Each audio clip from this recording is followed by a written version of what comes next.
4월 18일 부활절 셋째 주 예배에 오신 모든 성도님들을 주님의 이름으로 환영합니다. 예배자로 우리를 불러주신 하나님께 감사하며 영과 진리로 하나님께 나아가십시다. 할렐루야. 우리 하나님을 찬양하는 일이 선함이요 찬송하는 일이 아름답고 마땅하다. 여호와께서 예루살렘을 세우시며 이스라엘의 흩어진 자를 모으시며 상심한 자를 고치시며 그들의 상처를 싸매시는도다. 구원의 주님, 교회를 세우사 우리를 거룩한 하나님 아버지 앞으로 모아주시네 감사를 드립니다. 이 예배를 통하여 살아계신 주님의 부활을 경험하게 하여 주시고 우리로 참된 믿음의 삶을 살아가게 하여 주시옵소서. 예배를 통하여 오직 주님만 영광 받으시길 기도하오며 거룩하신 우리 주 예수 그리스도의 이름으로 기도드립니다. 아멘. 찬송가 21장 다 찬양하여라 1절과 3절을 찬송으로 하나님께 영광 올려드리겠습니다.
오늘은 예배를 위하여 이종원 집사님의 기도문으로 함께 기도하겠습니다.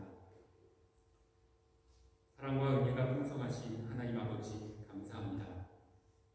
지난 한 주간의 삶을 주님께 영광된 삶을 살았는지 되돌아보며 무릎 꿇고 기도합니다. 주님께서는 나약하고 보잘것없는 저희들을 항상 지켜주시고 사랑해주시고 인도해주셨지만 저희들은 믿음이 연약해서 조그만 일에도 넘어지고 상처받으며 또 이웃에게 상처를 주며 근심에 눌린 채 살아왔으며 주님의 자녀다운 거룩한 삶을 살기보다는 그냥 나약한 인간적인 모습으로 살아왔습니다. 이 시간 회개하오니 용서하여 주시옵소서. 우리의 믿음이 주님께만 영광을 돌리는 굳건한 믿음으로 성장하게 성령께서 도와주시고 인도해 주시옵소서. 겉사람과 속사람이 주님의 성품을 닮아가는, 그래서 주님의 선한 향기가 이웃에게 퍼져나가서 복음을 전파하는 삶을 살 수 있도록 참 주님의 자녀들로 삼아 주시옵소서. 기도드리는 것들이 나 자신의 문제만을 해결하기 위하여 드리는 기도가 아니라 주님의 뜻이 무엇인지, 주님께서 우리에게 무엇을 원하시는지 귀를 열고 들을 수 있도록 기도하게 하옵소서. 그래서 주님의 뜻이 하늘과 땅에서 이루어지고 저희들에게는 큰 기쁨과 감사함으로 하루하루를 살아가게 하옵소서. 우리의 연약한 믿음을 기도와 말씀으로 무장하게 하시고 내일 걱정은 내일 하게 하시고 오늘 걱정 오늘 하게 하시며 걱정과 근심에 눌려 오늘 지친 삶을 살지 말게 도와주시옵소서. 세상에서나 많은 사람들 앞에서 어떤 형식이나 외식에 치우치지 말고 진정 주님께서 무엇을 원하는지 깨닫고 실천하는 삶으로 주님께 영광 돌리며 빛과 소금의 역할을 다하는 삶으로 살아가게 하옵소서. 교회를 위해서 기도드립니다. 다가오는 5월 2일은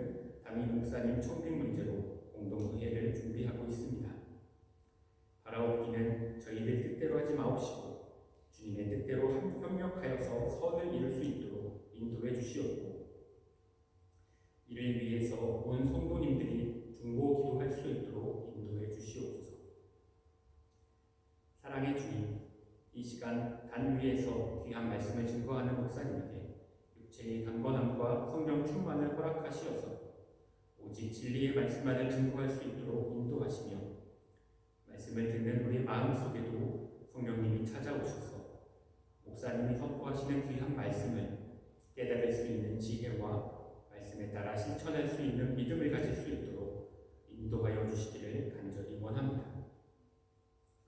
그래서 한 주간도 주님의 말씀을 따라 실천하면서 기쁘게 살아가게 하옵소서. 이 모든 말씀을 지금도 살아계시고 역사하시는 예수님 이름 받들어 간절히 기도드렸습니다.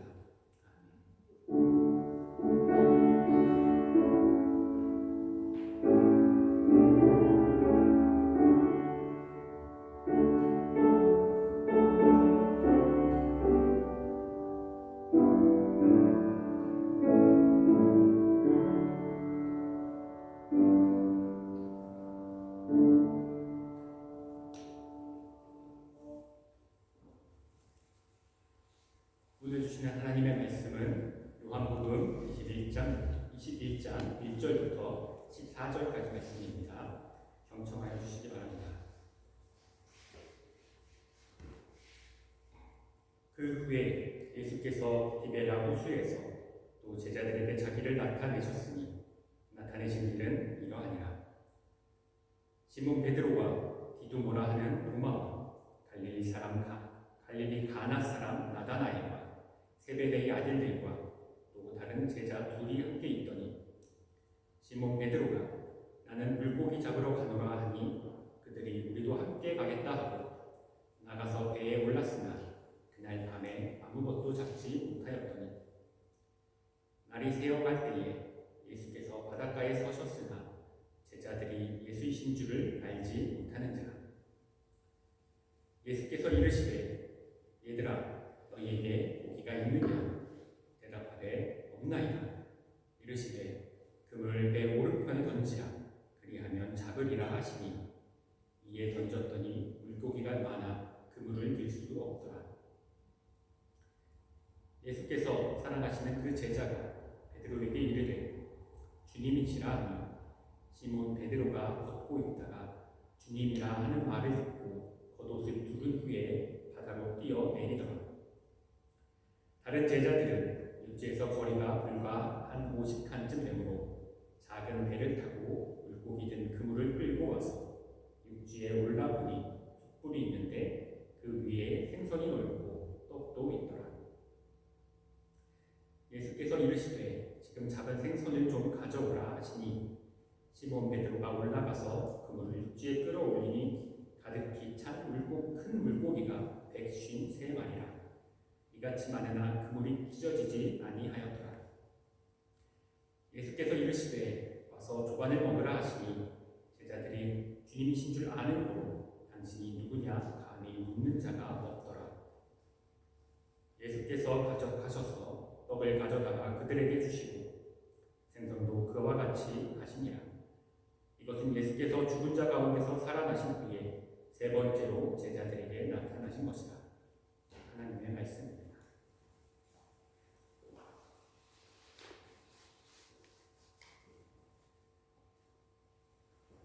말씀을 전하겠습니다. 오늘 함께 읽은 이 말씀 21장, 요한복음 21장은 학문적으로, 주석학적으로 보자면 사실 요한복음에 덧붙여져 있는 에필로그 같은 성격의 글이라고 할 수 있습니다. 우리가 지난주에 읽지는 않았지만 20장 마지막 부분이 30절과 31절, 20장 마지막 부분인 30절과 31절을 보면 이렇게 끝납니다. 믿게 하려 하며, 그리고 마지막 부분은 생명을 얻게 하려 함이니라. 이렇게 끝나죠. 제가 처음 설교하러 왔던 날 전했던 말씀이기도 합니다.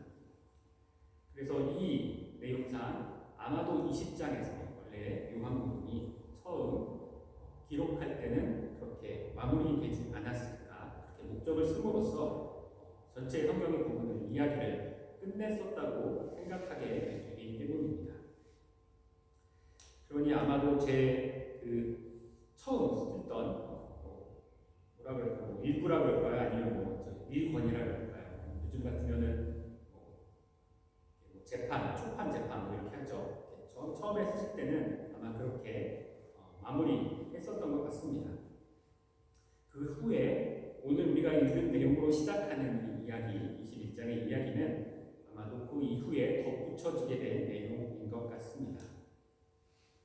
분위기로 보아도 우리가 지난주에 말씀을 나눴던 그 내용을 보자면 굉장히 영광스러운 부활에 대한 경험을 얘기하고 있는데 오늘 또 시작하는 이 이야기는 조금 분위기가 바뀐 채로 다시 시작하는 것도 또한 그렇습니다.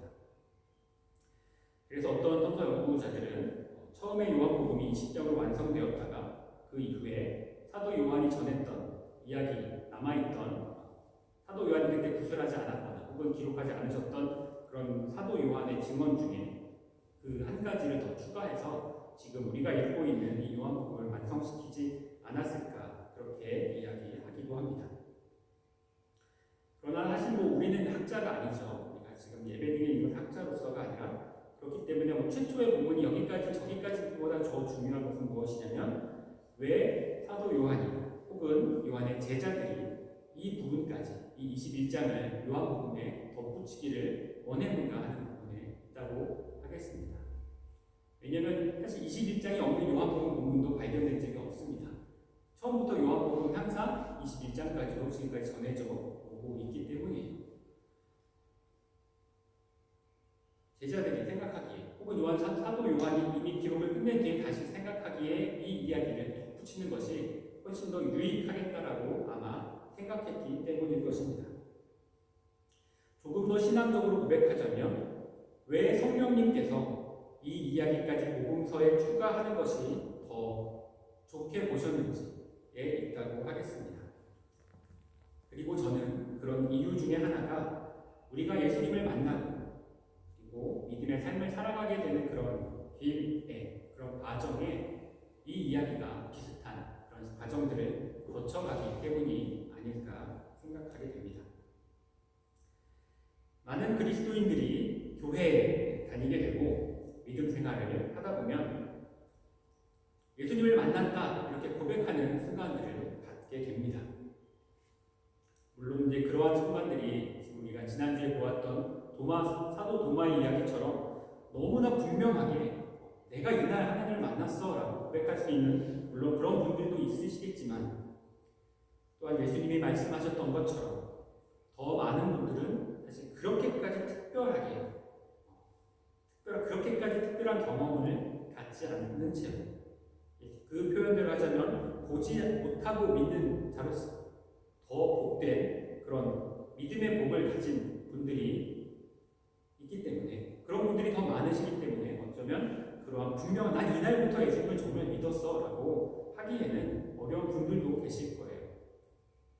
그러나 어떤 경험을 통해서 또한 어떤 경험을 자기가 얘기할 수 있든 얘기하지 못하든지 간에 나타나는 똑같은 그런 모습이 있다면 그건 예수님에 대한 사랑이 마음속에 끌어올라서 예수님을 위해서 또는 교회를 위해서 내가 무엇인가 작은 일이라도 하고 싶다라는 그러한 소망을 품게 되신 적은 다 있으실 것이에요. 그런 열망이 시작되던 순간에 우리는 교회 용어로 말하자면 은혜 받았어 라고 표현하죠. 그처럼 은혜를 받으면 또한 나의 삶이 조금 더 달라질 것이라고 기대하게 되고 그리고 세상에 나아가서 소금과 빛이 되고 싶다라는 그러한 기대와 결단을 갖게 됩니다. 그렇게 시작한 것이 우리들의 어떤 은혜 받은 또는 그리스도인의 삶의 길입니다. 우리가 지난주에 말씀으로 나누었던 도마의 이야기가 이 은혜 받는 순간 혹은 이 은혜 받은 날에 대한 가장 좀 강렬한 그런 이야기라고 할 수 있을 겁니다.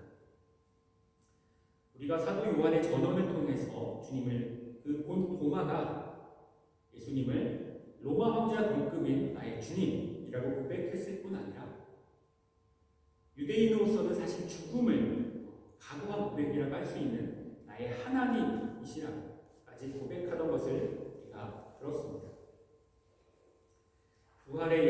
부활하신 그 예수님을 만난 도마는 목숨을 걸고 내가 이제 예수님을 따르겠다라는 결단하고 있는 그것을 표현하고 있는 것입니다. 나의 주님이시라는 고백은 유대인이라면 할 수 있는 고백입니다만 나의 하나님이시라는 고백은 결코 쉽지 않은 고백입니다. 의로시오라는 고백보다 더 어려운 고백이에요. 그 말을 하는 순간 사실은 돌에 맞아 죽어도, 유대인들이 들었을 때 돌에 맞아 죽어도 이상하지 않은 고백이기 때문에 그렇습니다.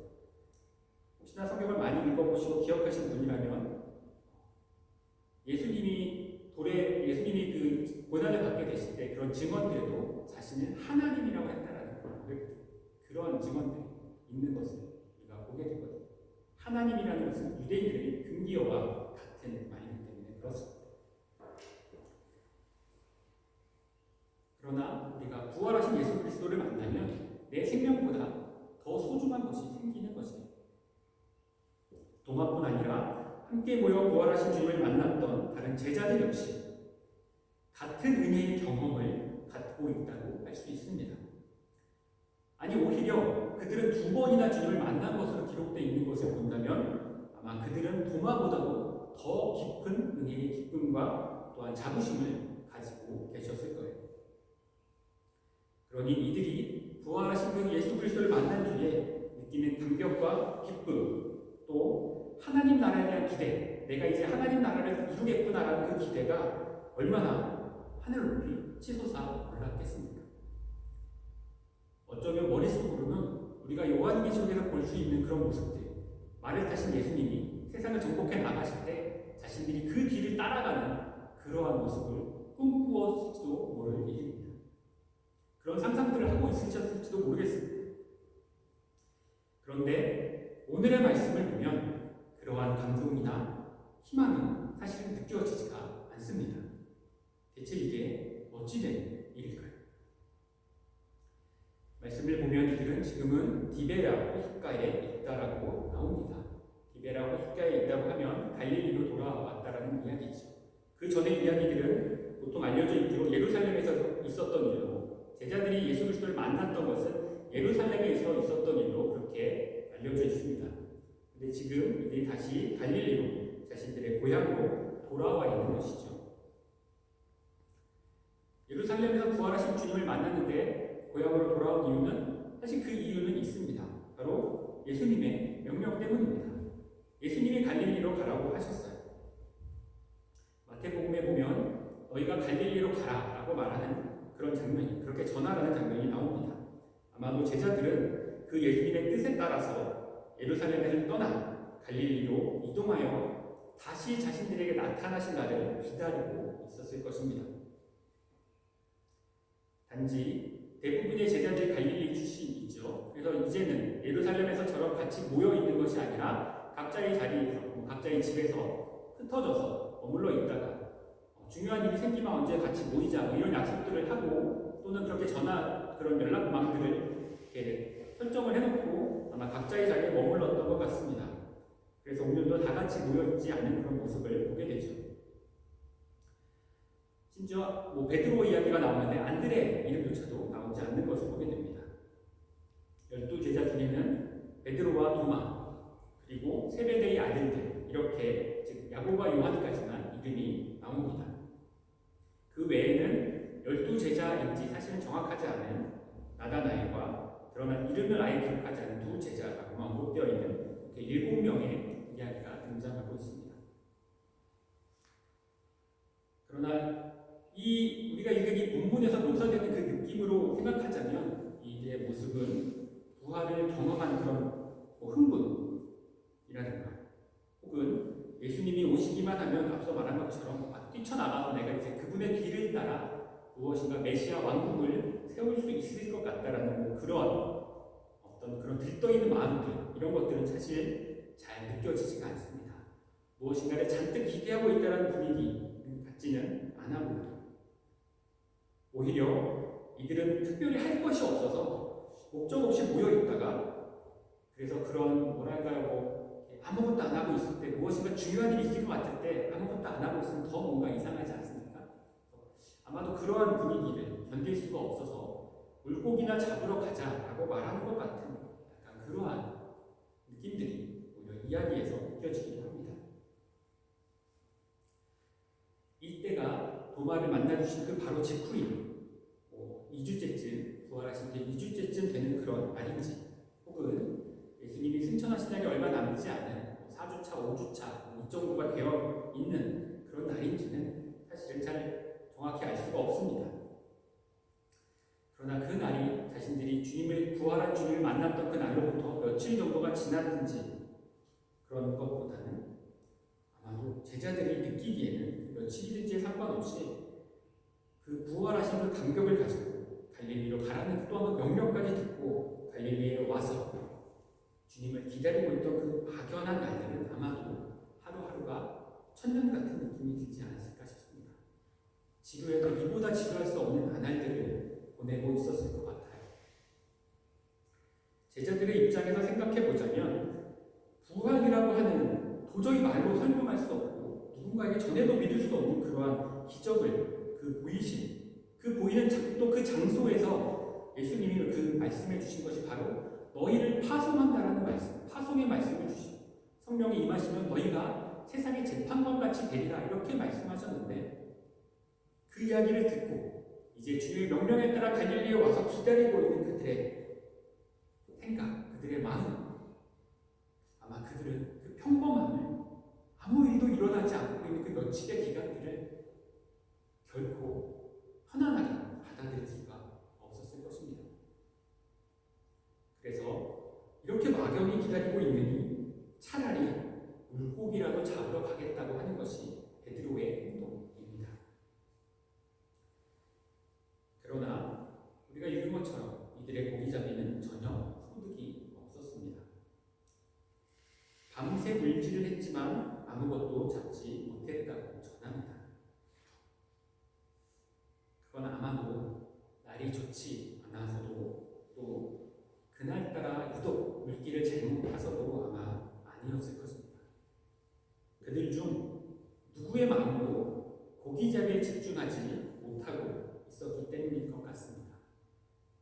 배에 탔다라고 하는 7명의 제자들 중에 사실 도마도 마찬가지고 나머지 이름이 없는 3명의 직업은 사실 알려져 있지가 않습니다.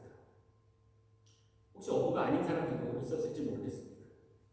그러니 이들은 단지 호수 위에 배를 띄워두고 그물을 던지고 있을 뿐이지 물속에 지금 물고기가 어디쯤에 있으로 이동해 가고 있는지를 들여다볼 그런 마음도 또 내가 오늘 밤에 꼭 고기를 잡아서 무엇인가 해야 되겠다라는 그러한 의지도 사실은 가지지 않은 채로 그저 배 위에 몸을 기대고 그냥 멍하니 바다를 쳐다보고 있었지 않았을까 생각하게 됩니다. 그런데 이러한 모습이 어떻게 보면 은혜 받은 뒤에 종종 우리가 마주하는 우리들의 자화상이기도 합니다. 은혜를 받고 감사와 기쁨이 넘쳐서 무엇인가 대단한 열매를 맺을 것 같다고 생각하는 그 순간 혹은 그 이튿날 이상하게도 우리의 기대와 달리 주님은 우리에게 아무런 특별한 일을 맡기시지 않는 날입니다. 거의 대부분이에요. 때로는 성경 말씀을 읽으며 큐티를 통해서 예배를 통해서 혹은 성경 공부를 통해서 성경 말씀을 읽을 때 그 속에서 무엇인가 내가 느껴지는 그런 사명감을 발견하고 정말로 오늘은 이런 일을 해봐야 되겠다라고 생각하고 일어나 세상 속에 나아가 보면 내 삶의 환경이 이전과 달리 내가 그걸 해볼 만한 할 수 있을 것 같은 환경으로 갑자기 바뀌어 있는 날은 아마 하루도 없으셨을 거예요. 그저 은혜 받기 전과 마찬가지로 똑같이 학교에 가야 또 똑같이 회사에 가야 또 똑같은 사람들을 만나야 하는 것 그래서 다람쥐 쳇바퀴 돌듯 하는 삶의 반복이 아무런 변화가 일어나지 않는 것을 발견하게 됩니다. 더욱이 학교나 회사에 가게 됐을 때 내가 받은 그 은혜를 함께 나누거나 또 합력해서 선을 이루어 갈 수 있을 것 같은 사람을 찾는 것은 하늘의 별따기처럼 어렵죠. 도리어 하나님을 모르는 사람, 그런 사람들과 어울리다 보면 내가 전날 받은 은혜조차 또는 이전에 어디선가 받은 은혜조차 유지하는 것만으로도 벅차게 느껴지는 것이 우리가 살아가고 있는 발을 딛고 살아가고 있는 이 세상의 현실입니다. 그래서 받았던 그런 은혜의 기쁨 같은 것은 말 그대로 정말 하루아침에 사라져 가기도 합니다. 그나마 위로가 되는 그런 시간, 그래서 기대하며 들어가는 예배 때마다 그렇다고 또 그러한 경험을 하게 되는 것도 좀 안타깝죠. 안타깝지만 그렇습니다. 매일 주일 혹은 우리가 예배를 드릴 때마다 혹은 큐티를 우리가 할 때마다 하나님의 말씀을 듣고 은혜를 받으면 참 좋겠는데 그것마저도 쉽지 않은데 어쩌다 은혜를 받은 날도 세상 달라질 것이 없는 것이 우리들의 삶인 거죠. 그러다 보면 이전에 받은 은혜는 정말이었을까? 그냥 어쩌다 느낀 그냥 카타르시스 같은 그런 것은 아니었을까 하는 마음마저 들기도 합니다. 그렇게 살아가다 보면 어떤 분들은 교회나 세상의 일 중에 선택의 기로에 서서 고민하게 되기도 하고 또 어떤 분들은 은혜의 그런 삶을, 은혜 받았던 그런 시간들을 그냥 종교적인 환상으로 치부하고 그냥 이제 세상의 삶을 잘 살면 되지, 은혜 한번 받았으니까 열심히 살면 되지 이렇게 하고 그냥 막연한 성공을 위한 삶을 살아가기도 합니다. 또 어떤 분들은 은혜를 계속해서 기대하며 세상의 삶은 약간 2차적인 것으로 생각하고 먹고 살기 위해 마지못해 그 삶을 살아가는 경우들도 있습니다. 오늘 이 부활의 놀라운 은혜를 직접 경험했던 그 부활하신 예수 그리스도를 직접 만났던 제자들임에도 불구하고 며칠간의 기다림에 지쳐 마지못해 물고기나 잡으러 가는 것처럼 말이죠. 그러나 오늘 말씀을 통해 우리가 만나게 되는 그런 주님의 모습은 예배당이나 거룩한 성산 꼭대기가 아니라 내가 내 일상을 살던 바로 그 자리로 주님이 찾아오신다는 그런 사실입니다. 골방에 모여서 은혜의 기억만을 나누며 주님이 다시 나타나기만을 간절히 사모하고 기도하는, 물론 그 자리에 주님이 나타나시지만 그러나 그 자리만이 아니라 평소대로 지내는 갈릴리로 돌아가서 어부였던 베드로가 어부로서 그냥 다시 물고기를 잡아 나가는 그 날에 그 자리를 은혜의 자리로 만들어주시기 위하여 찾아오시는 분이 예수 그리스도라는 사실입니다. 더욱이 주님은 너희의 고기가 있느냐 찾아오셔서 그렇게 묻고 계신 것을 우리는 믿게 돼요. 얼마든지 예수님은 이 부활하신 육신을 가진 그 예수님은 자신의 능력으로 아침 식사를 다 준비하실 수 있습니다. 모든 만찬을 얼마든지 원하시는 대로 하실 수 있으십니다. 그럼에도 이들에게 주님은 묻고 계십니다. 너희에게 고기가 있느냐? 없다라는 그들의 대답에 주님은 오른편에 던지라. 그러면 잡으리라고 조언해 주십니다. 그 결과는 우리가 읽은 것처럼 153마리나 되는 커다란 물고기로 가득 차 그물이 찢어지지 않는 것이 다행이라고 기록할 만큼의 그런 엄청난 수확을 경험하게 되죠. 그리고 주님은 이때 잡은 그 물고기를 가져오라 하셔서 떡과 함께 주의 만찬의 양식으로 제공하고 계십니다. 물론 이것에 더 깊은 의미를 따지자면 주님의 뜻을 따를 때 우리 삶에 정말 많은 열매가 열린다는 그것을, 그 진리를 보여주는 것이기도 하지만 그러나 한편으로 예수님의 은혜를 통해 우리가 우리의 일상에 열매가 맺히기를 원한다는 것 또한 보여주는 것이기도 합니다. 무엇이든지 하실 수 있는 그 예수님께서 제자들의 일터에 찾아오신 그곳에서 뭔가 엄청난 만찬, 거기서 구할 수 없는, 그들이 지금 물고기를 잡았든 못 잡았든 상관없이 자신이 줄 수 있는 아주 맛있는 음식을 제공해 주시는 것이 아니라 당신이 가져오신 떡과 제자들이 각 잡은 물고기로 아침 식사를 준비해 주고 계시지요. 다시 말해서 그들의 일상에서 얻어진 그 예물과 말씀의 상징인 떡으로 이루어진 식사입니다. 오늘 말씀에는 단지 떡을 가져다 주셨다, 이렇게 생선도 그와 같이 하셨다, 이렇게 간단하게 기록되어 있지만, 그리고 또 여기에 포도주가 지금 포함되어 있지 않기 때문에 이것을 우리가 평소에 행하고 있는 그 구속을 상징하는 성찬식이라고까지 해석할 수는 없지만 이것 역시 분명히 주님이 제공해 주시는 일종의 성찬식이라고 할 수 있습니다. 오병이어의 기적 때처럼, 또 엠마오로 가는 제자들과의 식사 때처럼 주님은 분명히 축사하시고 이 떡과 물고기를 제자들에게 나누어 주셨을 것이기 때문에 하나님이 축복하시고 나눠주시는 모든 양식이 곧 주님이 주시는 그 양식이죠. 그것이 곧 성찬입니다. 그러게 이것은 분명히 주님이 이들의 일상을 가지고 성찬화시키신 것이고 그들의 삶을 거룩하게 만드시고 너희의 일을 내가 축복한다는 것을 분명히 보여주시는 그러한 행위라고 할 수 있습니다. 물론 다음 주에 살펴볼 것처럼 다음 주에 준비된 말씀처럼 주님께서 특별한 비전을 주시는 날이 분명히 있습니다.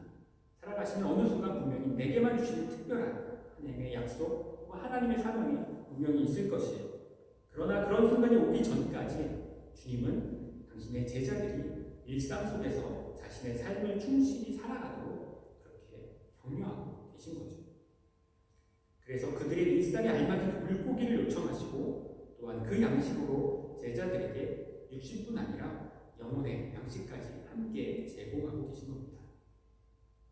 그렇지 않았다면 주님은 떡만 아니라 포도주도 가지고 오셔서 제대로 성찬식을 베푸시지 않았을까 생각합니다. 그리고 우리가 말씀에서도 보는 것처럼 예수님이 생선을 못 갖고 오셔서 요청하신 것이 아니에요. 이미 제자들이 올라왔을 때 생선 한 마리를 갖고 오셨다고 되어 있습니다. 예수님이 축복하신 그 축복에 사용하신 그 물고기를 예수님은 갖고 오셨어요. 물론 더 많이 가지고 오실 수도 있음에도 불구하고 제자들이 드릴 예물을 위해서 비워두신 것일 뿐입니다. 이것이 오늘 주님이 그들에게 물고기를 잡게 하시고 그것으로 또한 만찬을 제공하고 있는 이유라고 할 수 있습니다. 그러나 안타깝게도 많은 그리스도인들이 신앙생활을 이 부활의 은혜에 계속해서 머물러야 하는 것으로만 종종 오해하고는 합니다. 그래서 일상의 삶에서는 이렇다 성과를 내지 못하시는 분들이 종종 있어요. 그러나 주님은 우리가 어디에 있든지 분명히 그곳으로 찾아오시는 분입니다. 교회에서만 만나실 수 있는 분이 아니에요. 더더군다나 그분이 그 자리에 오셨을 때는 우리에게 기대하는 것이 우리가 각자의 일상에서 얻게 된 그런 열매라는 것이죠. 주님은 어부인 베드로에게 빵이나 포도주를 요구하지 않으십니다. 그에게 물고기를 가져오라 라고 말씀하시죠. 우리에게도 역시 은혜 받은 우리가 돌아가 거하는 그 일상에 합당한 열매들을 분명히 요구하실 것입니다. 목회자로 살아가는 저에게야 당연히 목회적인 열매를 요구하시겠죠. 교회적인 열매를 요구하실 수 있습니다. 그러나 그렇지 않은 보통의 성도님들께는 만약에 일을 하시는 분이라면 직장을 통한 열매를, 또 공부하는 청년들이라면 공부하는 그곳에서의 열매를, 그에 합당한 열매들을 요구하시겠죠. 그리고 그러한 열매들을 맺고 있는 그 자리에서 맺어가고 있는 그 우리들에게 비로소 주님이 기대하시는 사명을 맡기시게 될 것입니다. 그러니 당신이 어디에 있든지 그곳에 찾아오시는 주님을 만나서 거기서 주님과 함께 먹고 마시며 일상을 주님과 함께 하시는 공간으로 그렇게 만들어 가시기를 축복합니다. 그러면 비로소 주님은 우리가 그 경험한 은혜를 파송의 사명으로 바꾸시고 여러분들의 삶을 통해서 또한 더 많은 열매를 맺어가게 만들어 가실 것입니다. 그렇게 성령의 열매를 맺어가는 주님의 자녀로 성장시켜 주실 것입니다. 주님이 그 사명을 맡기실 때까지 그 일상의 은혜를 풍성히 누리시며 살아가시는 그런 모든 칼스로의 한인교회 성도님들이 되시기를 주님의 이름으로 축원합니다. 기도하겠습니다.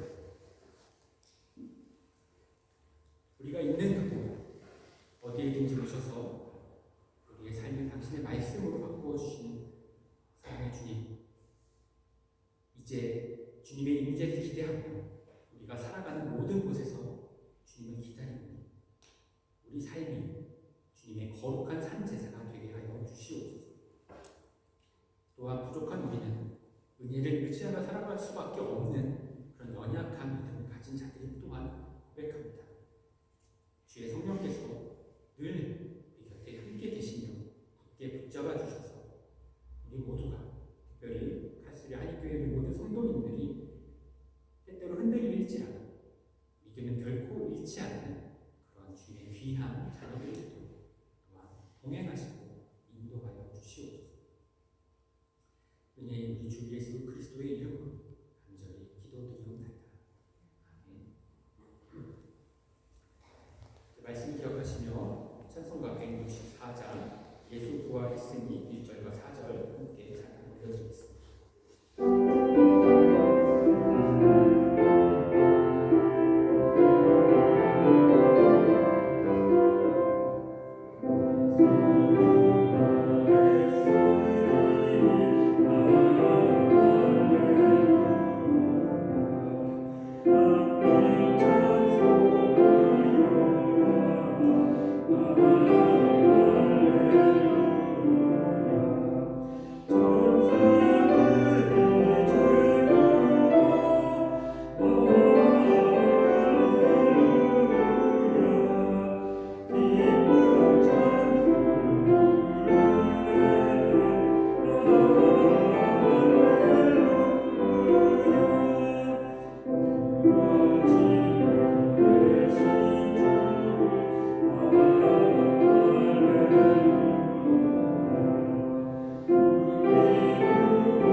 안내드리겠습니다. 예배 후에 중요한 광고가 있으니 예정입니다. 이 축도 후에 일어나지 마시고 그 자리에 그대로 앉아 계시면 감사하겠습니다. 응원드리겠습니다.